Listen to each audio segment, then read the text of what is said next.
blush beforehand. I was over the top, but in fact, it was the 2014 fellowship application that got me thinking along these lines, because my work on women in science, specifically genetics, pretty much ends about the time of World War II. But I began thinking, and all of the money poured into science after after World War II, and thought that I could make up a topic for that out of Rachel Carson and the impact that money had on her work, and another person that I'm looking at also, who I won't be talking about today, Charlotta Auerbach in Edinburgh.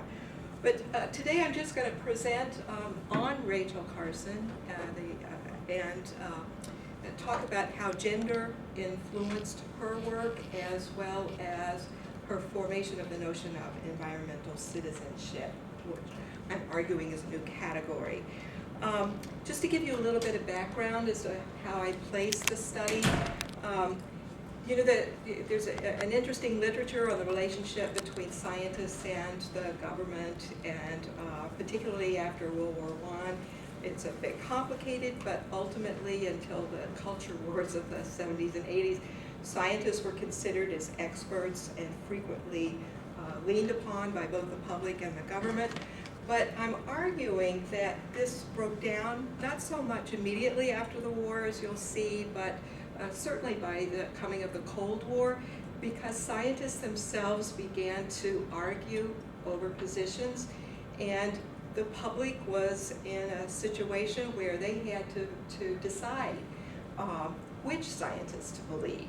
So credibility kind of came in, and authority came into the picture. So what I'm arguing is that this element of discord provided a particular opening to women scientists, because precisely because they were outsiders. They were not among the leadership in science, and yet they were authorities, as you're going to see, and they were able to make a particular case to gain the public trust. At least this is the argument that I'm putting forward. And I'm focusing on Rachel Carson, obviously, because of her work in the Silent Spring, but also I'm focusing on the argument that she makes in the book and the appeal that she makes afterwards in trying to form what I argue is a group of environmental citizenship, a new group. And I say that I'm trying to argue that gender played a role to a certain extent, not just in the science that she did, but also in the proselytization that she engaged in after the publication. So let me introduce the first part, just to remind you the immediate aftermath of the dropping of the atomic bomb in 1945 was the formation of the Atomic Energy Commission in 1946, and it consistently tried to convince the public that atomic energy was a good thing. You can see on the left, it's kind of a funny illustration, but cancers being run out of the world through atomic energy. And on the right is, if you can see, somehow, and it's not completely obvious, here's a man who was in a wheelchair, but through atomic energy, he's able to walk again. So this was propaganda that was being put forward. It was also carried through by the federal government in other aspects, namely the ubiquitous role that the Department of Agriculture began to use in a so-called war on insects. And as you can see, the gendered connotation, it was particularly directed at housewives. So there's gender that it's going in there. And this DDT for control of household pests, presumably cockroaches, was printed in March of 1947. So this is fairly early on. The chemical industry soon got into the game as well. They were producing a lot of chemicals that they knew would be high-powered. And again, I read these as a gendered approach toward protect your children. you know, that guilt that women had to face against disease-carrying insects, and telling women that it's completely safe to use this product around their babies even. So there it is. And it wasn't just crops. DDT was used ubiquitously in the community. And interestingly, in Silent Spring, Rachel Carson refers to Detroit area, and of course to East Lansing. But these images, I love to show them to students because they can't imagine different mindset. Well, into this mix, I introduced Rachel Carson. If you don't know about her background, I think it's pretty interesting. One of the things is that she was born near Pittsburgh, so she had a sense of industrial pollution. You know. And she graduated from university, even though she was fairly, her parents were not well-to-do. They sent her to the local women's college in Pittsburgh, Pennsylvania College for Women, now Chatham. And she had a difficult decision to make. She was, for a time, she thought she was going to be an English major. She had loved, she won a prize when she was 11 years old for a short story that she wrote. So she really liked writing, but she became enthralled with biology, particularly through a couple of mentors that she had at the college. And she went on from PCW to go to one of the best universities for the science at the time, Johns Hopkins, and there were a number of geneticists there. I mention this because I'm coming at Rachel Carson from her background in genetics, and specifically because I think it makes a difference, and nobody's really picked up on this before. They just kind of call her either a marine biologist or an environmentalist. And she was able to get a job after her master's degree. She had intended to get a PhD, but wasn't able because her dad lost his shirt in the Depression, and so could no longer fund her education. So she left after a master's, but did get a job in the U.S. Bureau of Fisheries. Now, she was unique, and this is how she, well, that's not completely true. She's not unique, really. If you look at the cohort of women graduating with degrees in science, I argue that she's the third generation of women to graduate from university with a science education. But for her cohort, they're increasingly getting a PhD. So she's coming through the system right in the early 30s. And if you can see, this is in the entire country. There are still under 150 women graduating with a PhD at that time. But that's up significantly over 1920. So she has an advanced degree in science, not the PhD, and that would lend some to criticize her later on, but she has an advanced degree in biology.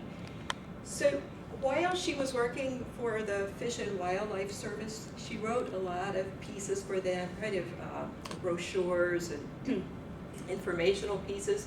She also did research at the seashore, and she began, soon after her appointment, writing popular work. She had a regular series in the Baltimore Sun, for example.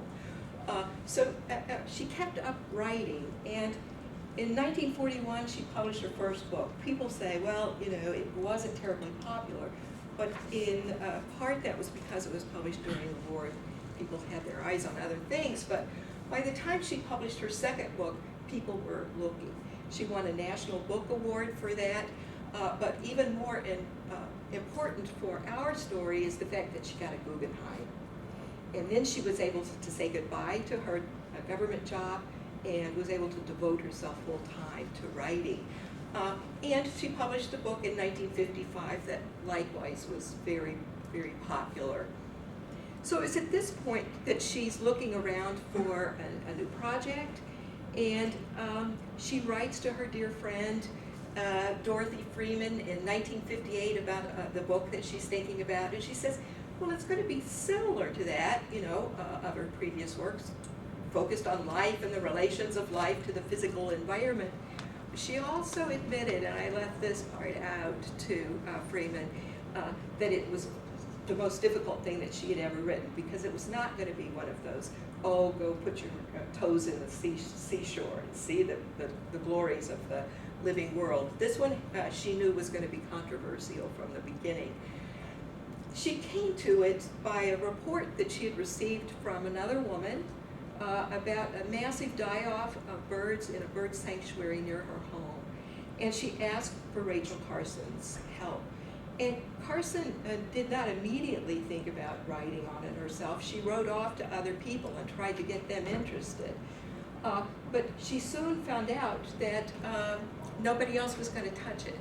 So she thought, okay, I'm going to take this on. And take it on she did. She worked with a vengeance for about 4 years on this.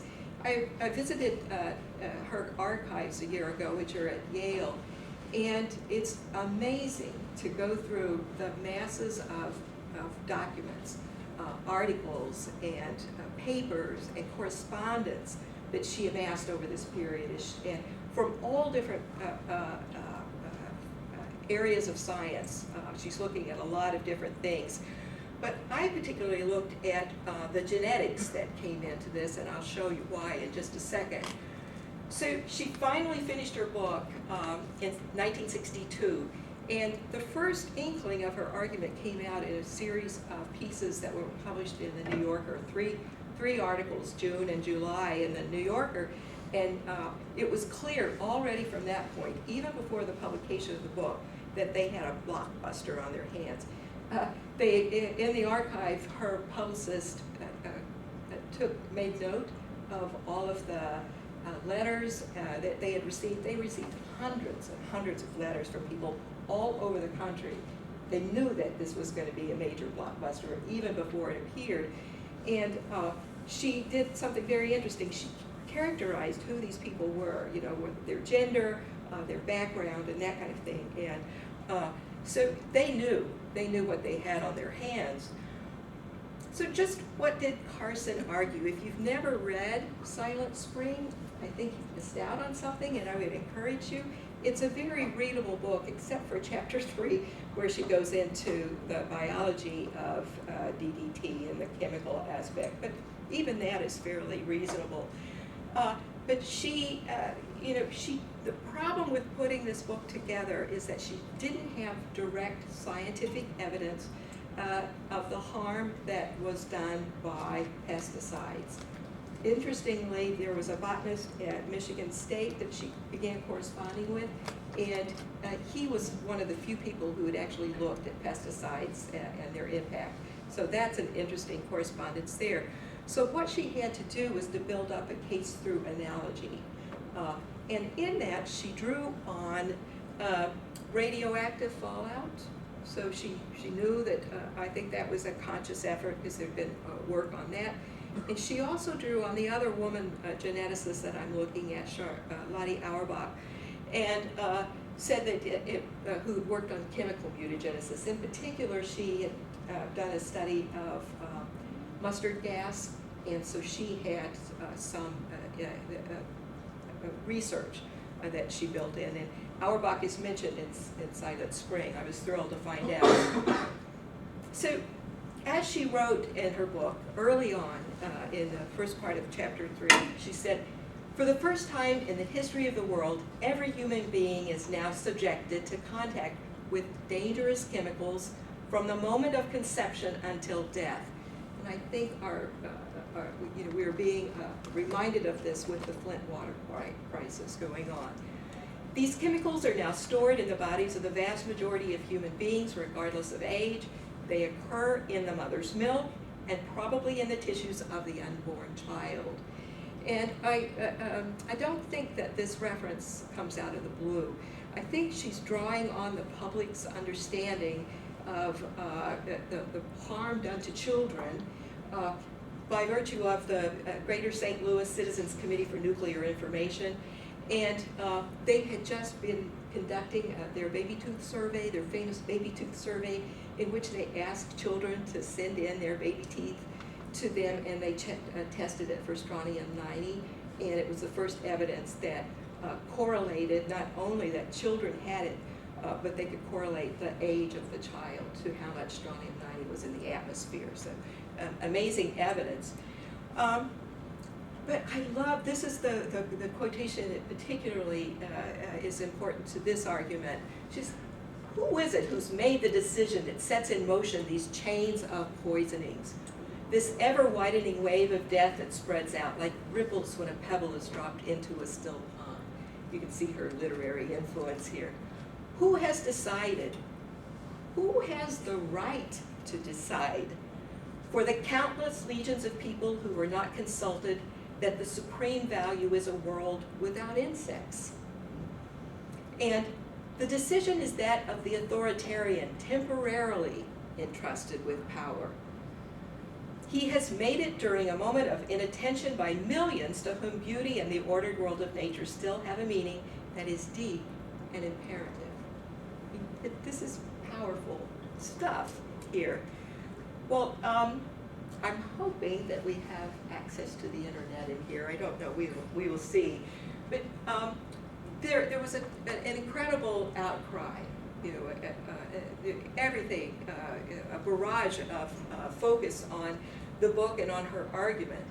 And in April of 1963, so about 6 months after the publication of her book, there was a major program on CBS Reports with Eric Severide, if those of you remember who he was, doing serving as the interview, and she was afraid of this. She thought this interview was going to be stacked against her. Certainly, they had somebody who was a reputable chemist from Rutgers and assistant director of agricultural research at American Cyanamid, which you may know was one of the leading chemical industries and was making pesticides at the time. And he spoke for modern science. Let's see if we can tickle this to work. It may take just a minute.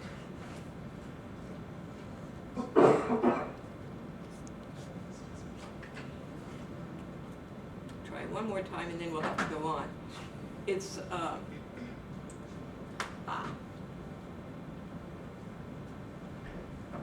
very short clip, but it sets up what my argument is pretty well.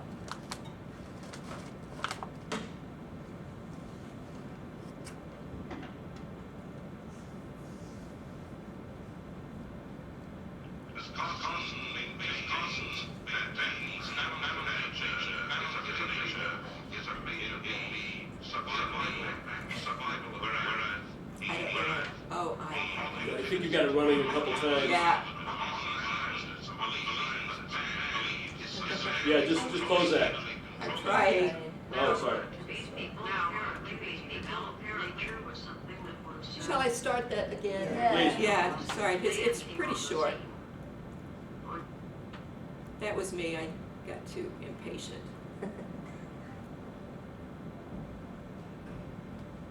As Carson maintains that the balance of nature is a major force in the survival of man, whereas the modern chemist, the modern biologist, the modern scientist believes that man is steadily controlling nature.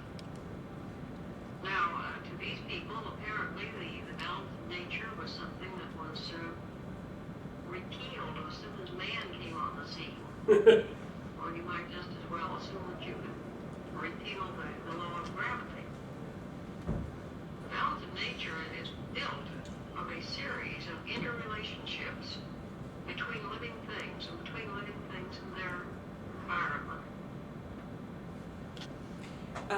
I think it's interesting, for example, that the scientist is consistently saying, but the modern chemist, the modern biologist, is setting her apart as in a different category. So he's definitely trying to put her down. Well, okay, what did Carson do after the publication of her book? And this is the part that I find particularly interesting, because immediately, she didn't just sit still. She began to go around and give talks about her book. But was she going out to large audiences of people? Not, she may have done that to a certain extent, but she targeted women's groups, and I think this is particularly interesting. So, the National Council of Women, this was just a couple of weeks after the book appeared. The Women's National Press Club, the Federation of Homemakers, and she, when she goes to these conferences, she's particularly trying to appeal to women. At the National Council of Women, she says, you know, I'm so glad to see so many of you here. It is perhaps, and this was, by the way, in New York City, this conference took place in New York. It is perhaps particularly appropriate for women to consider this theme. The matter of conscience was the theme of the whole meeting. For women are traditionally the custodians of family welfare, the guardians of the health and happiness of their children. To my mind, the word conscience implies not only an evaluation of what we are doing in the present, it reaches out into the future to embrace the generations of the unborn. So she is talking about, you know, kind of just as fallout is, they're beginning to think about the population and how it's going to impact future generations. She's doing the same thing now with chemicals. And then in November, she told the Federation of Homemakers, quote, I am quite sure that democracy still works if we will allow it to. In a mild, soft, mild voice that you heard just a few minutes ago. Pesticides poison our soil, kill our wildlife, and threaten to deform future generations.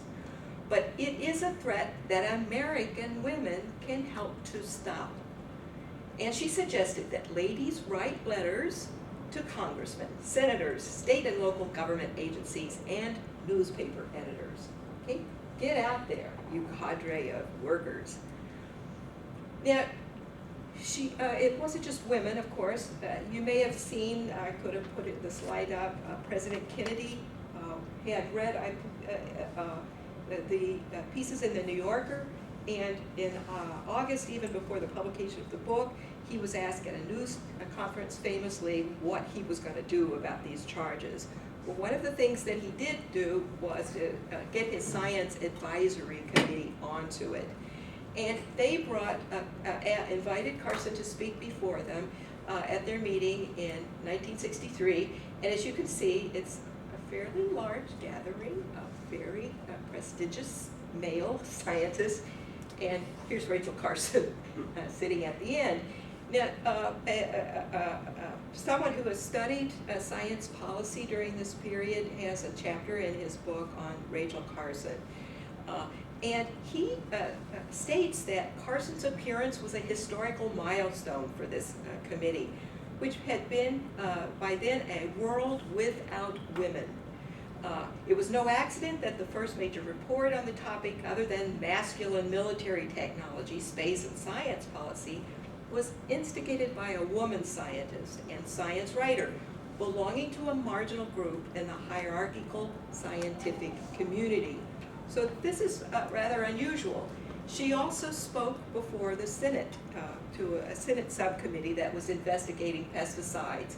And as Wang concludes, in the end, it took incisive political leadership, enlightened technological rationality, and scientifically informed public activism to turn the pesticide debate into the beginning of a modern environmental movement. And it's interesting in this regard because, you know, we think of ecologists, you know, ecologists were organizing this time. Ecology as a discipline had pretty much grown up, say, in the 1910s and 20s. Chicago was big in ecology, but the ecologists weren't touching this.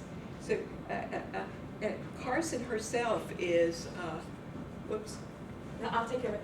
Okay. Please. Carson herself was doing something that the more professional scientists were not touching at all at the time.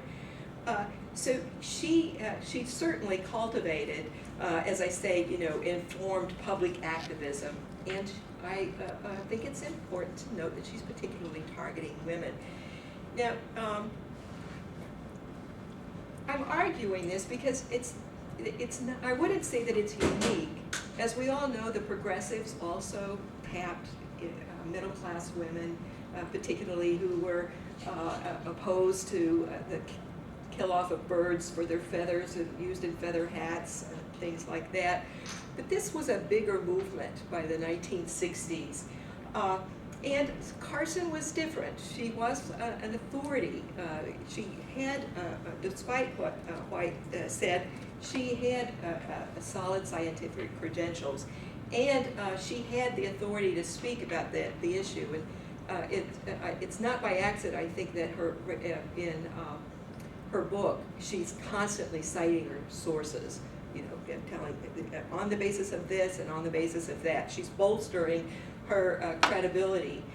And I'm arguing that she put her case directly to the people, encouraging citizens, and particularly that large body of educated middle-class women who were out in the suburbs and worried about things that were environmental problems that were impacting their children, but also kind of thinking about domestic safety and applying it to national, the national realm as well. And so that I really do believe that she did help to shift the status quo and give new people the right to speak. They had been attempting to get the Department of Agriculture to change these policies unsuccessfully. So it took this massive public protest to change government policy. So I'm arguing that she promoted a new kind of action among the citizenry that became what we can easily think of as the environmental movement, but I almost think of it more as environmental citizenship at this particular time. And then today, you know, it has done wonderful work in many areas and continues to exist. So that is the basis of my argument. I loved when I got Rachel Carson in her archive, when she was giving a speech, she has 4x6 cards, and she writes out her speech on those cards so that she can go through them as she talks. And she may have an hour-long speech, but they're on these cards. And in her talk before the all-women conference, at the very end, she put a new card in with her own, she had a secretary who typed out her speech on the cards, but she put her handwritten card in, so she'd obviously changed it at the very end, saying, "Your voice can be heard." Thank you.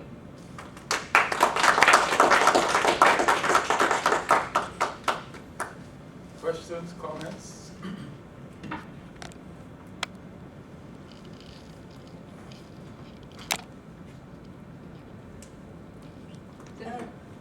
Taken by this, I thought this idea of environmental activism as a public or environmental citizenship as a publicly engaged form of activism was really interesting. And I wondered if you thought, if you're working at all or interested in the ways that this is connecting with contemporary debates about climate change or about any other kinds of major environmental issues where you hear a lot of people talking about the environment, but it seems like this kind of informed scientific citizenship is different. And if you have any thoughts about kind of what, if they're different, and if so, what maybe caused that? I think it's different in the sense that the culture has changed considerably since the early 1960s. And you know, at that time, science is still held on a pretty high pedestal, and people are looking at science as providing information and statistics and data that are to be trusted. So I mentioned in the very beginning that things have changed, and the cultural war against science and who's science and who, you know, I think calling science into doubt, and we've seen it particularly with the Republican Party, you know, it benefits a certain group. And so I think that, you know, to a certain extent, the argument I'm making is similar in that I'm saying that this kind of discontent, or, you know, this lack of consensus amongst geneticists themselves, they were fighting in the 50s over the, you know, how whether radioactive fallout was a danger or not. You know, there was some people who said, well, it was well beneath, kind of in the way that it was playing out with the epidemiologists in the Flint water crisis. And so it gave a woman, as I'm arguing, you know, kind of the entree to come in and establish herself as an authority. I think it's more difficult today. You can win a Nobel Prize and still people will say, you know, but there are those other scientists that will dispute what you say. It's very frustrating. I even have a few of people like that in my classes from time to time, you know, where you can't just put up the data of science as Carson did and then have people accept it as accurate. Yeah. So I'm interested about that sort of framing piece about the sort of fruitfulness of disagreement or opening opportunities for people to discuss or provide sort of dissenting or different voices. I just read a popular book about a woman who's a fossil collector in England around the time that the evolutionary debates were going on, and I was just thinking about that because there was a lot about the disagreement, the very public disagreement about evolution in the early 19th century, and I was just wondering if that's sort of a mobile horizon, and whether in the post-World War II period you see another key disagreement, but that sort of opens the way for environmentalists. But it seems like that evolutionary debate too is sort of, although it didn't provide openings for female voices, in fact this book is about how this woman was completely forgotten in spite of her really amazing discoveries. Is it Annie? Yes. Yeah, she's kind of interesting. Yeah, so you know, my work on women in science does go back. I don't look at the evolutionary debate all that much because women are just getting into academic biology in the 1870s. Really, they have access to university. They don't get degrees, but they can go to university. So she's interesting because she's an amateur, and there are those women that are out there that are amateurs and they're terribly good and so forth. I'll have to think about your question a little bit more. Certainly, I think certain things give women an opportunity to come forward. The woman in Edinburgh, for example, she's a German Jew who went to Edinburgh to study in the early 30s, ended up getting her PhD, and she eventually became under the mentorship of H.J. Muller, whom you may or may not know, but he got a Nobel Prize for his discovery that mutation, that you could induce mutation in Drosophila through X-rays. So that's kind of, and he's the one who put her on to using chemicals as mutagens and so forth. And it's the same kind of, in her case, she was a more legitimate scientist than Carson, even. Same generation, but she gets worried that the public is being misled by people who say that radioactive fallout is not harmful. And as a geneticist and a protege of Muller, she argues just the opposite. And so she writes a book that is purely intended to educate people about the danger of mutation. It's a little book, The Science of Genetics, about 90 pages.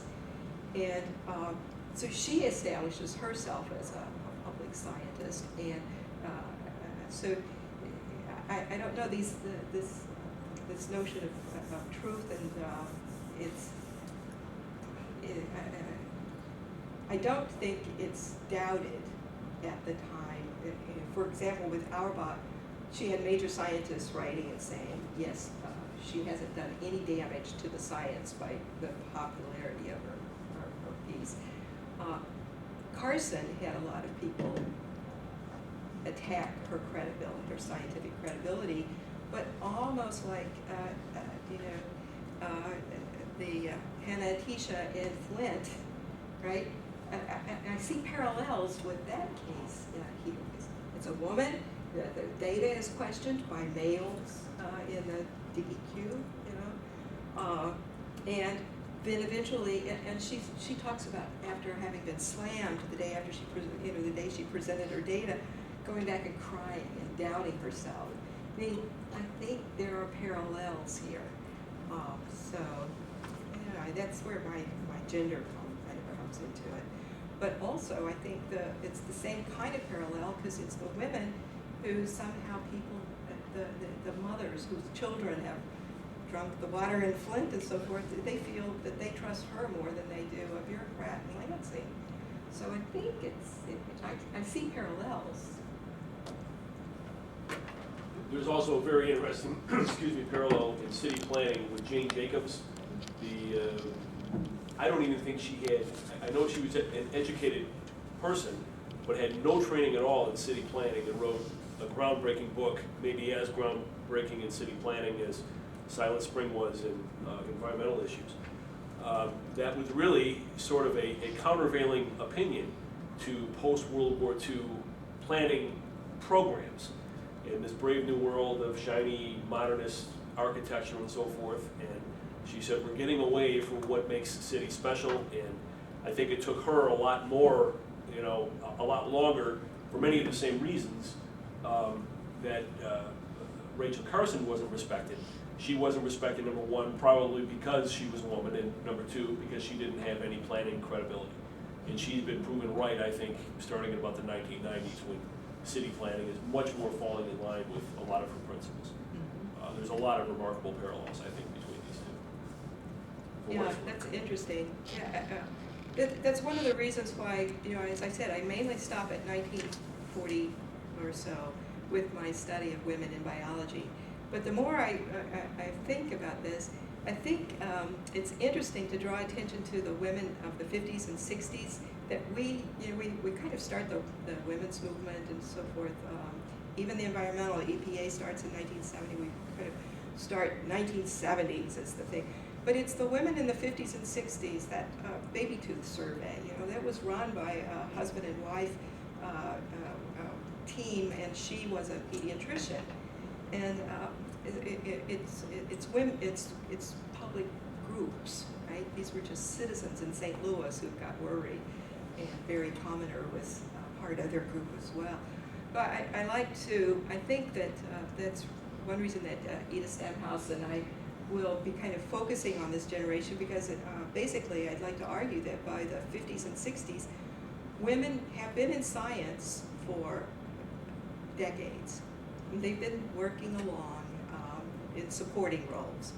But by the 50s and 60s, I'm finding that they can step out and gain a voice as public scientists in a way that the society is gradually beginning to permit it, if you will, and accept their authority. And so I think that that's kind of an interesting, because once you have that foundation, then there's still problems today for women, but at least they can be out there and have their voice heard.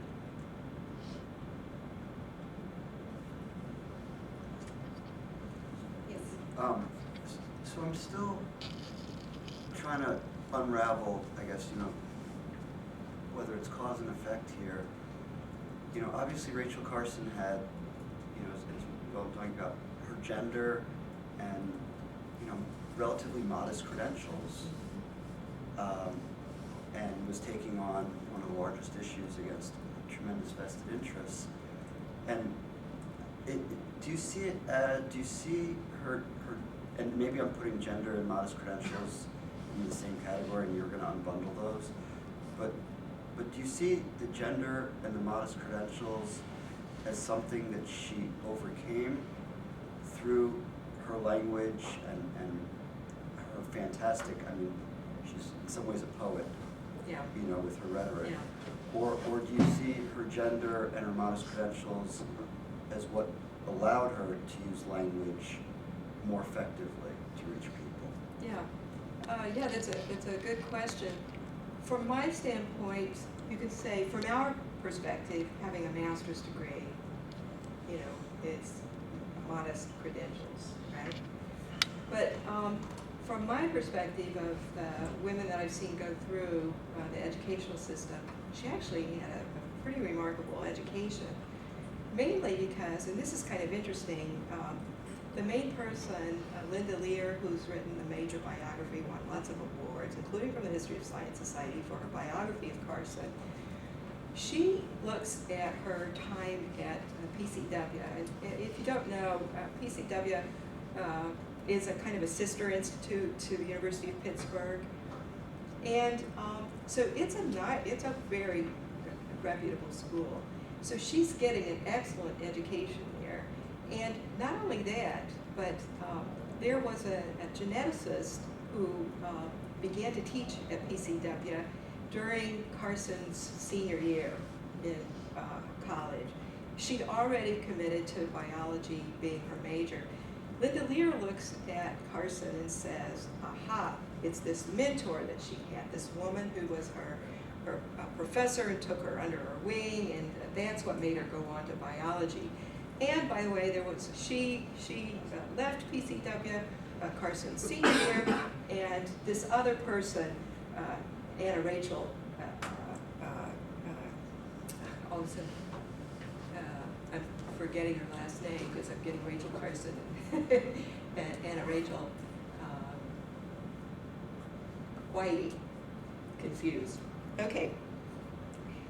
She says, oh, this other person, Rachel Carson hated this other person, Anna Rachel Carson, Whitey. And she, after all, she only had a PhD from Iowa State University in agriculture. Well, see, here's a woman writing a biography of another woman, taking this woman and denigrating her for her credentials. Well, in fact, she graduated from the University of Iowa, the State University of Iowa, as it's called. She was one of the first women to get a PhD in genetics in the country, right? She and her husband ran a major genetics laboratory at the University of Pittsburgh. I found out that Rachel Carson, her senior year, went to that along with a lot of other women. That lab was half male, half female. This is in the 20s, late 20s, early 30s, and they are doing undergraduate research, Rachel Carson, right? And yet she's denigrating this woman, and everybody else has since picked up on that. So I'm just saying that there are these, not only does she have undergraduate training in genetics, really good, but she did genetics at Hopkins for a couple of years, but didn't go on. But two of the most famous geneticists in the country were at Hopkins at the time. So she gravitated more toward marine biology, but then she went to Woods Hole every summer, the marine biological lab at Woods Hole, and she had a fantastic education. She just didn't get the PhD. And she worked in science, within the government, and that was an amazing job for a woman at the time. So I guess I wouldn't, her scientific credentials were actually pretty good. Now, one of the things that I've had to argue is that when she comes onto this and starts looking at genetics and how heredity impacts, this problem, because that's a big one, genetics has so surpassed her background. She stopped in the 1930s, because in 1953 they announced the structure of DNA, right? She knows nothing about that work, and she knows nothing really about mutation. So I found it amazing that she read up on it. She read Lottie Auerbach's work. She read a whole host of things. She didn't stop there. She wrote to the authors. She educated herself in all of this, and chemistry, radioactivity. It's just amazing. Her dossiers and her archive are. So she was quite scientifically capable. So I think that's why she can sit back at that interview and feel completely like she is an authority. I don't know whether I'm responding, but I think women have to kind of. At the same time, she was sitting back wearing, Exactly. casual clothes. She didn't have the white coat on. She didn't have the white lab coat on. She didn't have. Obviously, she had all of it intellectually, but she didn't have the external appearance and credentials of a lot of her political and the public opponents. Yeah, yeah. and yet she was taken seriously when she went before the Senate. But maybe it's not yet she was taken seriously, maybe that's why she was taken seriously. Not that that was something she overcame, but maybe that was her advantage. Yeah, I see what you mean. But I don't know if that's what I'm not sure of, is if it's, Yeah. did she overcome it, or was it, you know? I don't know. Another version of this talk that I gave a year ago, and it's a paper that it's going to be published, looks like. I want to juxtapose her to what gender's like in 1962. So I show her next to Jackie Kennedy, and you see Jackie Kennedy in a beautiful yellow suit, a pillbox hat, and then there's a description of Rachel Carson at one of her 1962 appearances, and they start out in exactly the same way. You know, she's wearing a green suit with, you know, so and so. It's, I think, within the gender role, I mean, of the time, she has to conform, I think, to a certain extent of what the society is saying about women at the time. But she speaks with a great deal of authority, as you can see with that little clip there. And when she gave her speeches before, I read the speeches to these women's groups. She doesn't mince words. She says exactly, you know, she doesn't try to popularize the science. She explains it to them. She educates them. So, you know, maybe that is part of her persona that she's cultivating. You know, look at me, I'm not a rebel, I'm just one of you, but no, let me tell you the truth here. So yeah, maybe I should kind of nuance that argument just a little bit. I've never read Silent Spring, but wasn't one of the findings or one of the conjectures she put forward was the loss of the American bald eagle because of DDT getting in the bugs or whatever, the mice at the bug. And so didn't that really expand American consciousness towards the environmental issue? I mean, I would say just based on that alone, that would have given her enough gravitas as a scientist to... Well, as I mentioned, she had based part of her work on a major study that was from Michigan State University, and they had sprayed the whole campus with DDT, and a zoologist had done a study of why the birds were dying off, and found that it was the DDT was getting into the worms, and it was on the leaves of the trees and so forth, and so it's going through the food chain. And that became a central case study for her book, and so that helped a lot. The other one, she looks at spraying at Grosse Pointe in particular. And you may know, I mean, at Grosse Pointe, there's been a major women's group that grew up there that to this day, well, I think they're still operational, they are looking at this Grosse Pointe as a hot spot for breast cancer in women.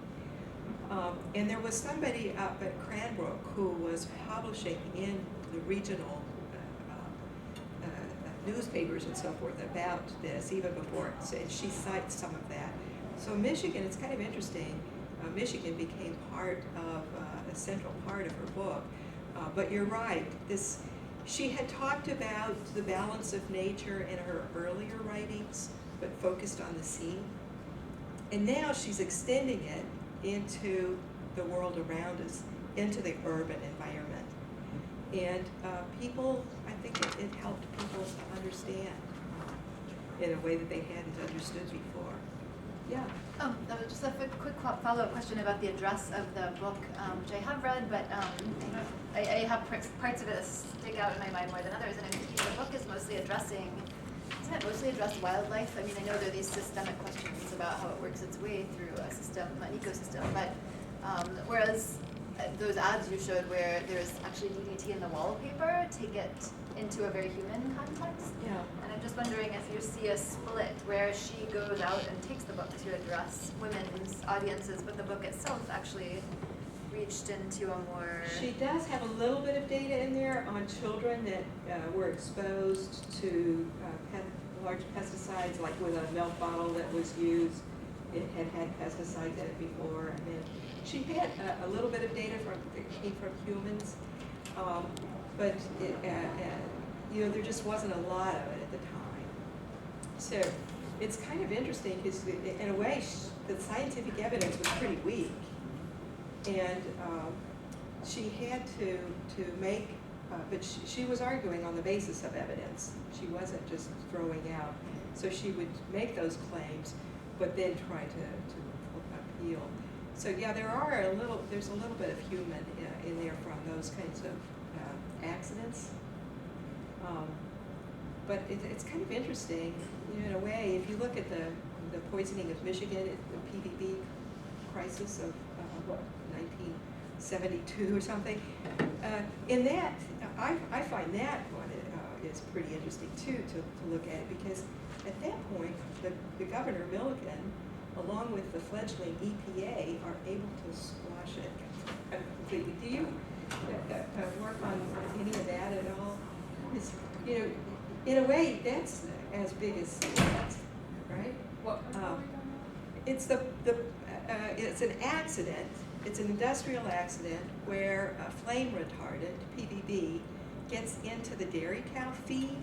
It was PBB. I always mix up PBB with PCBs. Yeah. Yeah. PBB, which is another flame retardant. Yeah, I mean, it's not PCBs, but it's a PBB, polybrominated biphenyl. Those dairy cows. Yeah, it gets into the food of dairy cows, and a lot, you know, they had to kill massive numbers of cattle and bury them in pits, and one of which is in Kalkaska, right outside of Kalkaska. I mean, they were able, a lot of people got sick. The second generation of women are still, you know, not able to bear children because of their childhood exposure or exposure in utero. But in that case, they were able to keep it under wraps. It didn't make national news, international news. So in a way, I think that's Rachel Carson is saying, you know, other people, she's not the only one who's beginning to say, hey, there's something wrong with DDT, but she's able somehow to tap into a pulse, a feeling that's going on. And I think the fact that women get on board is really important. There are a lot of very bored college graduates sitting at home in the suburbs. And this gives them a way to kind of express their citizenship,